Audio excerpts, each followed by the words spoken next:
Hello दोस्तों, good morning, जोहार। कैसे हैं आप सब? इससे पहले अभी तक आपने B2B news Jharkhand news channel को सब्सक्राइब और लाइक नहीं किया है तो लाइक कर दीजिए। तो चलिए बात करते हैं, आज के तमाम छोटी बड़ी खबरों पर नजर डालते हैं। मैया सम्मान योजना को लेकर बड़ी खबर सामने आई है। दरअसल मैया सम्मान योजना के लाभुकों को अभी तक जनवरी और फरवरी की किस्त नहीं मिली है। लाभुक बेसब्री से 2 माह की किस्त मैया योजना 6th एंड 7th किस्त का इंतजार कर रहे हैं। वहीं इस बीच जानकारी सामने आई है कि मैया सम्मान योजना के लगभग 59 लाख लाभुकों को मार्च में 3 माह जनवरी, फरवरी और मार्च के 7,500 रुपए मिलेंगे। कहा जा रहा है कि मार्च में लाभुकों को 3 माह की राशि दी जाएगी। विभाग द्वारा आदेश है कि इस अवधि तक सभी लाभुकों का वेरिफिकेशन कार्य पूरा कर लिया जाए। लाभुकों के बैंक खाते को उनके आधार से लिंक कर लिया जाए। बता दें कि इससे पहले कहा जा रहा था कि 2 माह की राशि एक साथ आएगी, लेकिन तय तारीख भी बीत गई, लेकिन लाभुकों के खाते में मैया सम्मान योजना की राशि नहीं आई, जिससे कहीं ना कहीं लाभुक निराश होने लगे। मैया सम्मान योजना की राशि देने के लिए सरकार के पास पर्याप्त फंड है। यह जानकारी तो हम आपको पहले ही दे चुके हैं, लेकिन लाभुकों का वेरिफिकेशन कार्य पूरा नहीं हो पाने और मैया योजना में कई तरह के फर्जीवाड़े सामने आने के बाद राशि देने में देरी हो रही है। खैर, अब देखना होगा कि क्या मार्च में मैया सम्मान योजना के 7,500 आएंगे या उन्हें और इंतजार करना पड़ेगा। झारखंड में मैट्रिक परीक्षा के प्रश्न पत्र लीक होने की जांच जारी है। झारखंड एकेडमिक काउंसिल JAC ने शनिवार को स्कूली शिक्षा एवं साक्षरता विभाग को अपनी रिपोर्ट भेज दी। इसमें पेपर लीक की जानकारी और अब तक की गई जांच का विवरण दिया गया है। शिक्षा विभाग अब इस मामले की गहराई से जांच कराने के लिए SIT स्पेशल इन्वेस्टिगेशन टीम गठित करने या फिर CID को मामला सौंपने की योजना बना रहा है। इसके लिए प्रस्ताव तैयार किया गया है। शिक्षा मंत्री रामदास सोरेन की सहमति मिलने के बाद इसे गृह विभाग को भेजा जाएगा। अंतिम निर्णय मुख्यमंत्री की स्वीकृति के बाद होगा। जानकारी हो कि 20 फरवरी को हुई विज्ञान की परीक्षा से पहले 18 फरवरी की रात को ही प्रश्न पत्र सोशल मीडिया पर वायरल हो गया था। जांच में यह प्रश्न पत्र JAC के असली पेपर से पूरी तरह मेल खाता था। इस घटना के बाद JAC ने सभी जिलों के उपायुक्तों को जांच के निर्देश दिए थे। खासतौर पर कोडरमा, गिरिडीह और गढ़वा जिलों में सबसे पहले पेपर लीक होने की सूचना मिली थी, इसलिए इन जिलों में विशेष जांच की जा रही है। पेपर लीक का मामला राज्य के कई जिलों में सामने आया है और अभी तक यह साफ नहीं हो पाया है कि यह पेपर कहां और कैसे लीक हुआ। सभी जिलों में स्थानीय स्तर पर जांच चल रही है, लेकिन एक ही एजेंसी के माध्यम से पूरे राज्य में जांच होने से ज्यादा स्पष्टता मिलेगी। इसलिए सरकार SIT या CID के जरिए पूरे मामले की जांच करवाने पर विचार कर रही है। तेलंगाना के नागर कुर्नूल जिले में शनिवार को श्रीशैलम की निर्माणाधीन सुरंग की छत गिरने से 8 मजदूर फंस गए, जबकि 3 अन्य गंभीर रूप से घायल हो गए। यह हादसा उस समय हुआ जब मजदूर सुरंग के अंदर काम कर रहे थे। अचानक छत का एक हिस्सा गिर गया, जिससे 12 से 13 किलोमीटर अंदर 8 मजदूर फंस गए। उस समय सुरंग में करीब 50 मजदूर काम कर रहे थे, जिनमें से 42 सुरक्षित बाहर निकलने में सफल रहे। फंसे हुए मजदूरों में झारखंड के संदीप, संतोष और झटका हिरन, पंजाब के गुरजीत सिंह, जम्मू कश्मीर के सन्नीत सिंह, उत्तर प्रदेश के श्रीनिवासुलू और मनोज रुबैना शामिल हैं। घटना की जानकारी मिलने के बाद सरकार ने तुरंत राहत और बचाव कार्य शुरू कर दिया है। सिंचाई विभाग और पुलिस के अधिकारी मजदूरों को सुरक्षित निकालने की कोशिश कर रहे हैं। बताया जा रहा है कि पानी के तेज बहाव के कारण सुरंग निर्माण कार्य के दौरान यह हादसा हुआ। तेलंगाना के मुख्यमंत्री रेवंत रेड्डी ने जिलाधिकारी और पुलिस अधिकारियों को मौके पर पहुंचकर राहत कार्य तेज करने के निर्देश दिए हैं।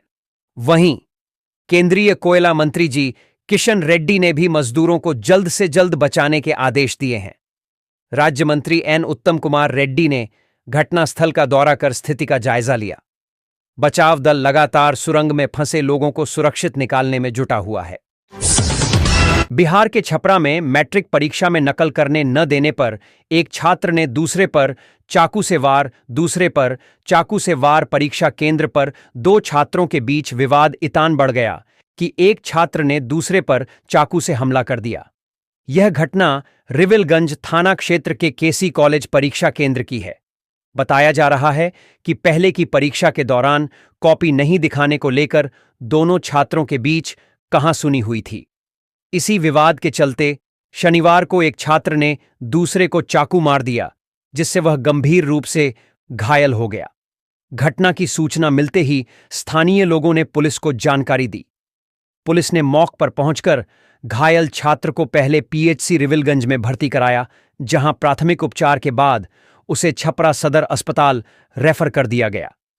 डॉक्टरों के मुताबिक छात्र की हालत गंभीर बनी हुई है।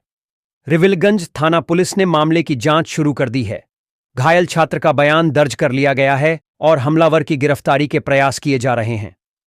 सारण एसपी ने प्रेस विज्ञप्ति जारी कर बताया कि मामले में जल्द ही कार्रवाई होगी।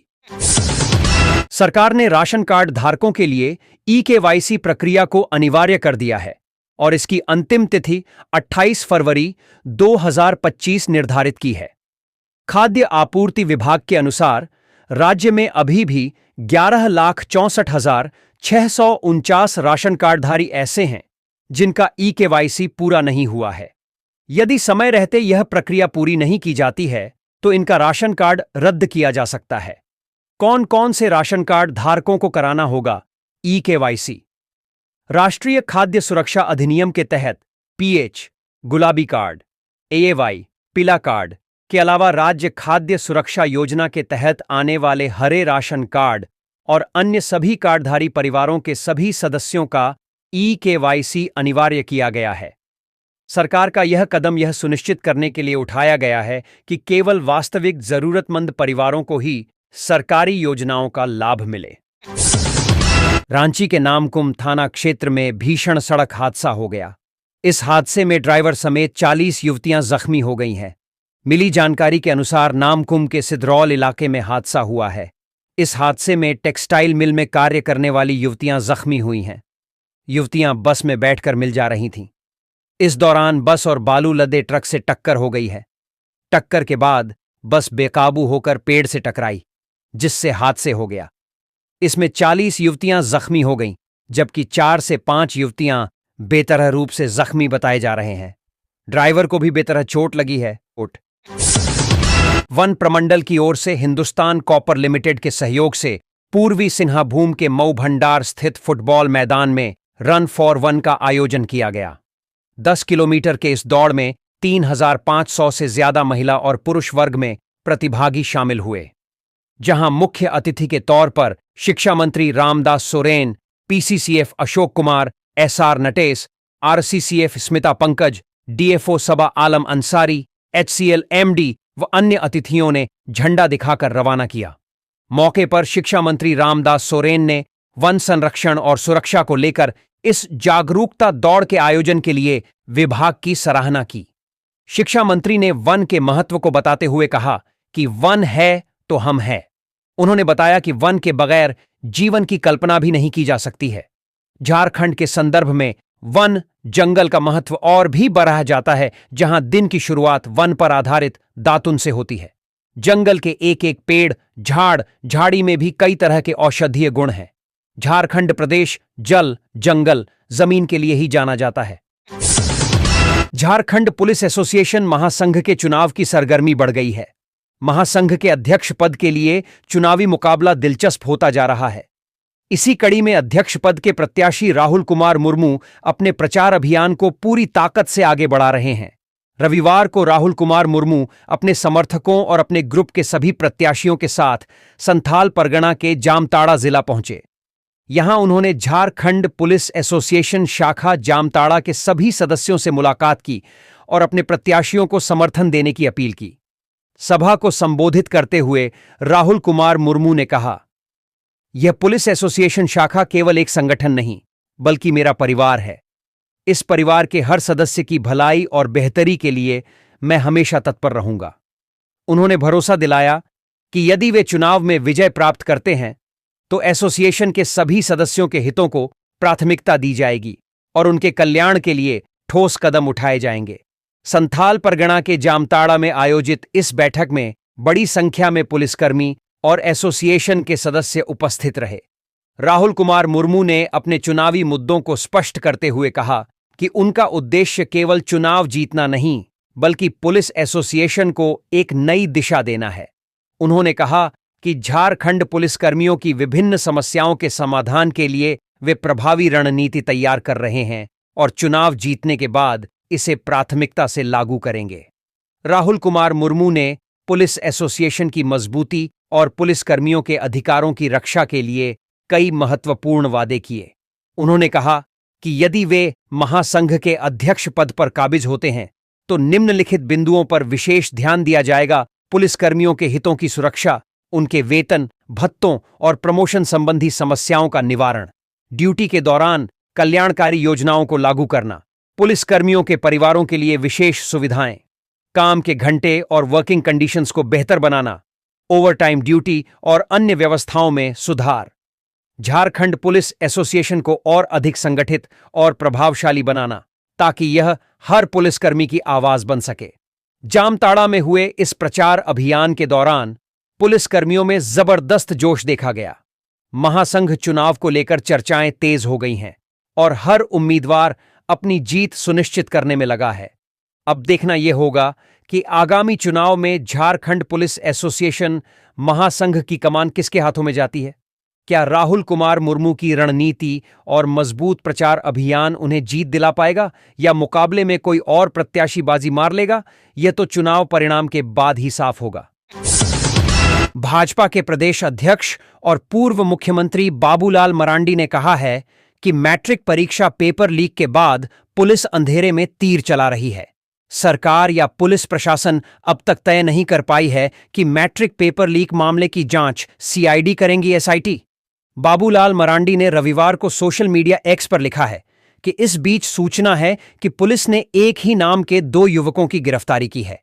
अब तक कथित रूप से कोडरमा, मधुपुर से प्रिंस नाम के 2 युवकों को गिरफ्तार किया गया है। तीसरे प्रिंस नाम के युवक की भूमिका भी पुलिस मान रही है। यदि इन्हें आरोपी के सहनाम के कारण गिरफ्तार या पूछताछ के लिए थाना लाया गया है तो पुलिस इनसे संवेदनशीलता के साथ पेश आए। चूंकि जीएसएससी सीजीएल मामले में झारखंड पुलिस के डीजीपी जांच की अंतिम रिपोर्ट आने से पहले ही बयान जारी कर छात्रों को दोषी ठहरा चुके हैं, इसलिए संभावना है कि मैट्रिक पेपर लीक मामले की लीपापोती कर निर्दोष लोगों के ऊपर आरोप मढ़ दिया जाए। बाबूलाल ने कहा है कि राज्य सरकार, जैक और पुलिस के प्रतिनिधि उन लाखों छात्रों के सामने आकर मैट्रिक परीक्षा के पेपर लीक होने की माफी मांगे, साथ ही उक्त प्रकरण के जांच की जानकारी सार्वजनिक करें।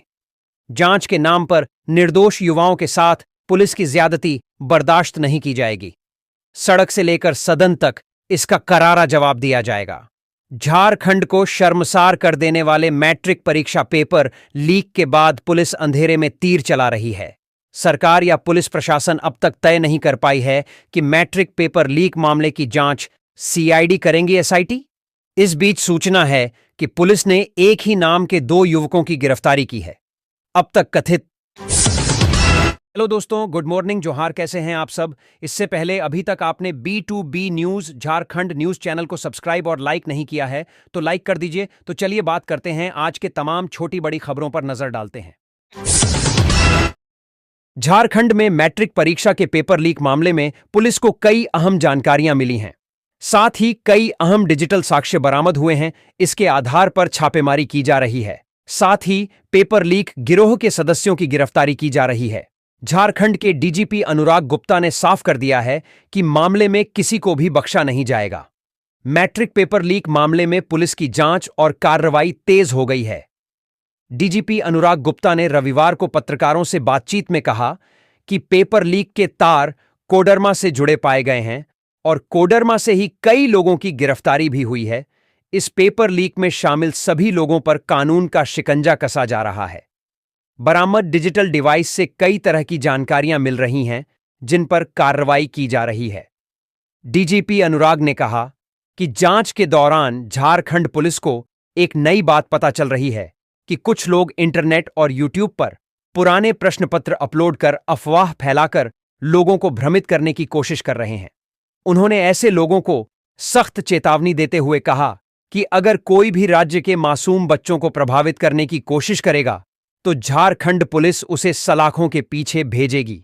उन्होंने यह भी आश्वासन दिया है कि इस पेपर लीक के नेक्सस में शामिल किसी भी अधिकारी, शिक्षक और छात्र को हर हाल में गिरफ्तार किया जाएगा। पुलिस लगातार मामले पर कार्रवाई और अनुसंधान कर रही है।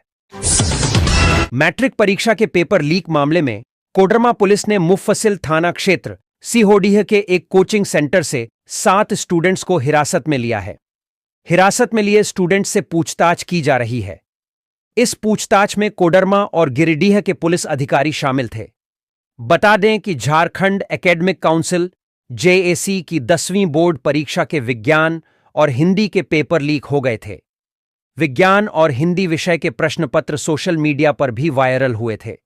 जब परीक्षा हुई तो वायरल प्रश्न पत्र का मिलान किया गया, जिसमें प्रश्न पत्र हूबहू निकला। इसके बाद उक्त दोनों विषयों की परीक्षा को रद्द करते हुए जांच कमेटी गठित की गई थी।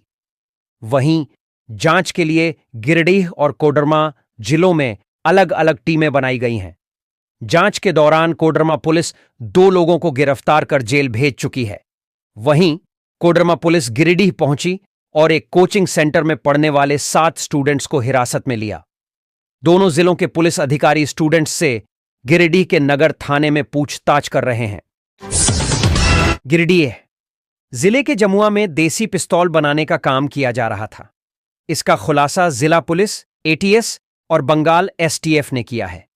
इसके लिए आरोपी द्वारा बतौर फैक्ट्री लगा रखी थी। यह फैक्ट्री इलाके के एक अर्धनिर्मित घर के अंदर चलाई जा रही थी। हालांकि मामले की सूचना गिरिडीह एसपी डॉक्टर बिमल को मिली। ऐसे में मामले का सत्यापन के लिए एसपी द्वारा टीम का गठन किया और फैक्ट्री का उद्भेदन करते हुए 6 लोगों को गिरफ्तार किया गया। इस मामले को लेकर एसपी ने बताया कि सूचना प्राप्त हुई थी कि जमुआ थाना अंतर्गत ग्राम चपरयामो स्थित मो दयमुद्दीन के घर में अवैध मिनीगन फैक्ट्री संचालित हो रही है, जहां पर देसी पिस्तौल बनाया जा रहा है। खोरी महुआ एसडीपीओ राजेंद्र प्रसाद के नेतृत्व में गठित टीम में एटीएस झारखंड और बंगाल एसटीएफ के पुलिस पदाधिकारी एवं पुलिसकर्मियों को शामिल किया गया। गठित टीम द्वारा चपरयामो निवासी मो दयमुद्दीन के अर्धनिर्मित मकान में छापा मारा गया। इस दौरान घर से लोहे के 10 पीस अर्धनिर्मित पिस्तौल, 10 पीस लोहे के पिस्तौल का पिछला भाग, 10 पीस अर्धनिर्मित आकार का बट और पिस्तौल बनाने की विभिन्न सामग्री बरामद हुई। छापेमारी के दौरान घटनास्थल से पिस्तौल बनाते हुए 6 लोगों को गिरफ्तार किया गया। इस संबंध में जमुआ थाना एफआईआर दर्ज की गई। कांड में संलिप्त अन्य अभियुक्तों के खिलाफ कार्रवाई की जा रही है। छापामारी के दौरान जिन आरोपियों की गिरफ्तारी हुई है उसमें जमुआ के चपरयामो निवासी मो दयमुद्दीन, बिहार के मुंगेर जिसे से मो इमरान, मो सोनू, मो शकील, मो अफरोज और मुंगेर जिला के रुपेश शर्मा को शामिल हैं। इसके साथ ही पिस्तौल के बैरल का हिस्सा 31 पीस, लोहे के पिस्टल तैयार करने हेतु चतुर्भुज आकार का लोहे का टुकड़ा 6 पीस, 39 पीस लोहे का पत्ती, एक बाइक और 17,500 रुपए बरामद किया गया है। एसपी ने बताया कि गिरफ्तार अभियुक्तों में से 3 का आपराधिक इतिहास रहा है, जिसमें से मो सोनू और इमरान के खिलाफ बिहार खुशरूपुर थाना में आर्म्स एक्ट के तहत मामला दर्ज है, जबकि मो अफरोज के खिलाफ भी आर्म्स एक्ट के तहत बांका जिला के शंभूगंज थाना में एफआईआर दर्ज है।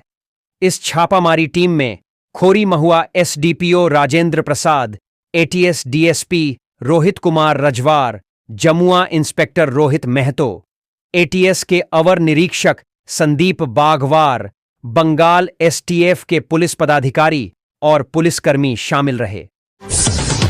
रामगढ़ जिले के रामगढ़ थाना क्षेत्र के घाटी में रविवार को एक बार फिर भीषण सड़क हादसा हुआ है।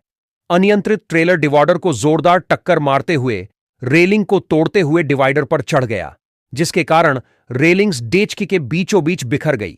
इसकी चपेट में श्रद्धालुओं से भरी पिकअप वैन आ गई।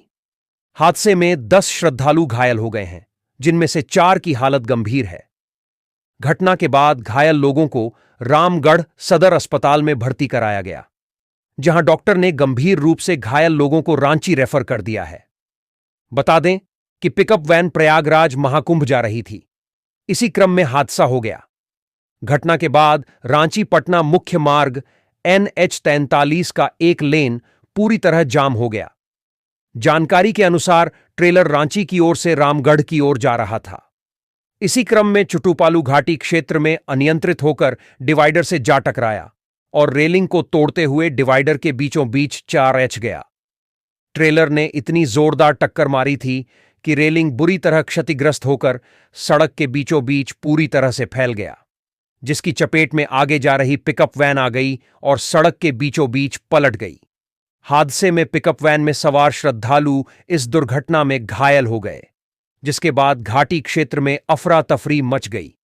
इधर घटना की जानकारी मिलने के बाद रामगढ़ पुलिस घटनास्थल पर पहुंच गई और पिकअप वैन में सवार श्रद्धालुओं को निकालकर इलाज के लिए सदर अस्पताल भिजवाया, जहां प्राथमिक इलाज के बाद 4 लोगों की रांची रिम्स रेफर कर दिया गया है। घटना के संबंध में रामगढ़ थाना प्रभारी कृष्ण कुमार ने बताया कि दुर्घटना की जानकारी मिली थी, जिसके बाद पेट्रोलिंग पुलिस को घटनास्थल पर भेजा गया था। अनियंत्रित ट्रेलर टक्कर मारते हुए डिवाइडर के बीचों बीच चढ़ गया था, जिसकी चपेट में आकर पिकअप वैन भी पलट गई। हादसे में प्रयागराज महाकुंभ जा रहे 10 श्रद्धालु घायल हो गए।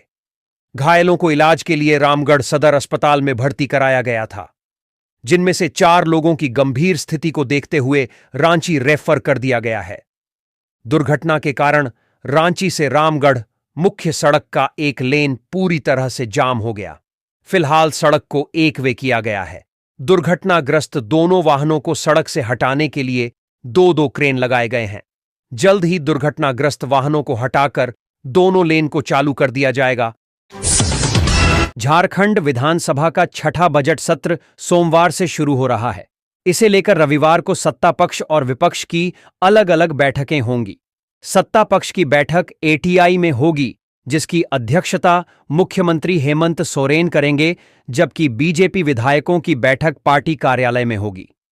झामुमो विधायक दल के मुख्य सचेतक मथुरा प्रसाद महतो ने बताया कि बैठक में इंडिया गठबंधन के सभी घटक दल कांग्रेस, राजद और माले के विधायक शामिल होंगे।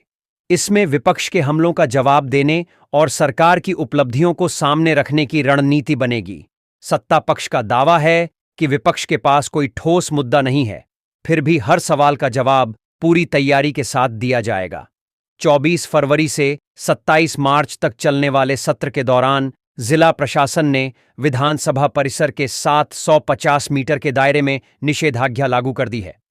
इस दौरान जुलूस, रैली, प्रदर्शन और घेराव पर पूरी तरह प्रतिबंध रहेगा। विपक्ष, खासकर बीजेपी, इस सत्र में सरकार को घेरने की तैयारी कर रही है। बीजेपी मैट्रिक परीक्षा के पेपर लीक, JPSSC अध्यक्ष की नियुक्ति न होने समेत कई मुद्दों को लेकर सरकार पर निशाना साधेगी। इसके लिए रविवार शाम 6 बजे बीजेपी विधायक दल की बैठक प्रदेश कार्यालय में होगी, जिसमें प्रदेश अध्यक्ष बाबूलाल मरांडी, क्षेत्रीय संगठन महामंत्री नागेंद्र नाथ त्रिपाठी और प्रदेश संगठन महामंत्री कर्मवीर सिंह मौजूद रहेंगे। राजद विधायक दल की बैठक रविवार को दोपहर 3 बजे पार्टी कार्यालय में होगी। पहले यह बैठक 4 बजे तय थी, लेकिन इंडिया गठबंधन की बैठक के कारण इसे पहले कर दिया गया। इसमें बजट सत्र में विपक्ष की रणनीति को विफल करने पर चर्चा होगी। कांग्रेस विधायक दल की बैठक रविवार को 11:30 पर रांची परिसदन में होगी।